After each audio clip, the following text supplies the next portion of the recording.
Governor Mary Fallin has an aggressive plan to reduce and maybe someday do away with the state's income tax. In tonight's To The Point, 2 News anchor Russ McCaskey sits down with the governor to find out how it will work. We're with the governor, Mary Fallin. Thanks for joining us and giving us some time today. Well, glad to be with you. Let's talk a little bit about the income tax initiative that you have. This is one of the boldest things that I've seen come out of the governor's office in a long time. Well, thank you. So tell me a little bit about how it's going to work. Initially, I guess we're going to go from 7 different state income tax brackets to 3. Right. You know, our goal is to make Oklahoma more competitive, more business-friendly, let Oklahomans keep more of their hard-earned money, and frankly, just to simplify the tax code. So basically what the plan does is 0 to 30,000, people pay no income tax if you're a couple, none. Where right now it's at 5.25. If you're making 30 to 70,000, you'll be paying 2.25. And if you're making over 70,000 a year as a couple, then you pay 3.5. So that's down from 5.25%, which is a significant lowering of our income tax. Yeah. So initially, the tax cut's going to be roughly $1 billion, but you're going to offset that with $750 million in tax credits that will then be removed. How does the business community feel about that? Are you getting any brushback from those folks? Well, I think people want us to be more competitive. They do believe this will help Oklahoma have one of the lowest income tax rates in the region of our part of the United States, other than Texas, which has no income tax. But they also want us to be thoughtful and careful about being able to have the revenue that we need to be able to provide for essential services in government. And that's what we've tried to do, is craft that right plan. And of course, our plan will be introduced and go through committee. We think it'll be next week.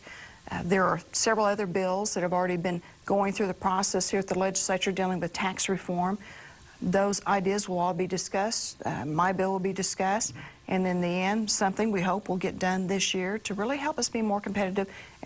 But our main goal is to let people keep more of their hard-earned money. Let's talk a little bit about American Airlines. They've been going through a pretty difficult time through bankruptcy and so forth, and obviously we have the big plan up there in Tulsa. What can be done to try to help American Airlines and try to keep jobs in Tulsa? Well, of course, American Airlines has been one of the most important employers in the state of Oklahoma. We appreciate their investment in our state. We know we have great employees in Tulsa that have worked at that maintenance facility. And so we're going to do everything we can as a state to help American Airlines get back on their feet. And if we do have some job losses, which is anticipated that we might, we hope they'll be very minimal. And we'll certainly do everything we can on a state level to help the families that might be affected. And in the meantime, we do believe that our efforts like reforming our tax code, making Oklahoma more business-friendly, will help make Oklahoma more attractive so that we can keep as many jobs as possible in our state. Let's talk a little bit about natural gas. Obviously, gasoline prices are going through the roof. Some people are saying $4 maybe by this summer, possibly even $5 in some parts of the country. But you're taking some steps to try to move away from gasoline and move towards compressed natural gas. Tell us what you're doing. Well, and you're exactly right. It's going to be a big issue for our nation. But we put forth a proposal this past year through Oklahoma's first comprehensive energy plan that would transfer our state fleet vehicles to natural gas vehicles, because we have an abundance of natural gas. It's half the cost right now of a price of gasoline, a gallon of gasoline. It's a cleaner form of energy. It's an abundant form of energy. Save the state of Oklahoma money, certainly save citizens money. And we have actually gone in with other governors around the nation through Oklahoma's lead.